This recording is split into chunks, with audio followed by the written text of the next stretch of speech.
దసరా నవరాత్రుల్లో పూజ చేసుకునే విధానం కానీ చూసుకున్నట్టు అయితే మంత్రదీక్ష ఉన్న వాళ్ళకి వాళ్ళు ముందర రోజే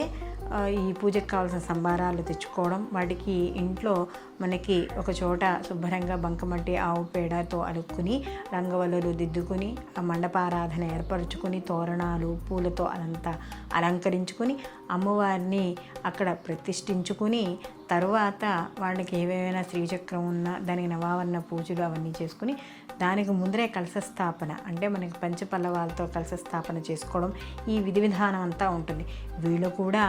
దగ్గరలో ఉన్న నదిలో కానీ చెరువులో కానీ అలాగే తటాకాల్లో కానీ స్నానం చేయడము, అలాగే అంటే 9 మంది 5 మంది ఇలా ముగ్గురు లేదా ఒక్కరినైనా సరే బ్రాహ్మణ్ణి పిలుచుకొని అక్కడ ఒక బ్రహ్మస్థానంలో కూర్చోబెట్టి పూజకి ఆయన ఆహ్వానించడము, ఇవన్నీ కూడా పూజా విధానాలు ఉంటాయి. మరి ఇవన్నీ చేయలేని వాళ్ళు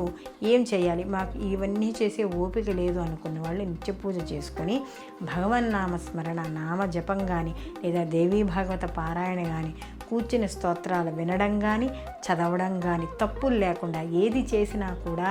తప్పులు లేకుండా చేయడం ద్వారా ఖచ్చితంగా మనకి ఆ పూజ చేసి నవరాత్రి పూజలు చేసుకునే వాళ్ళు ఎంతైతే ఫలితాన్ని పొందుతారో మీరు కూడా అలాంటి ఫలితాన్ని పొందడం అనేది జరుగుతుంది.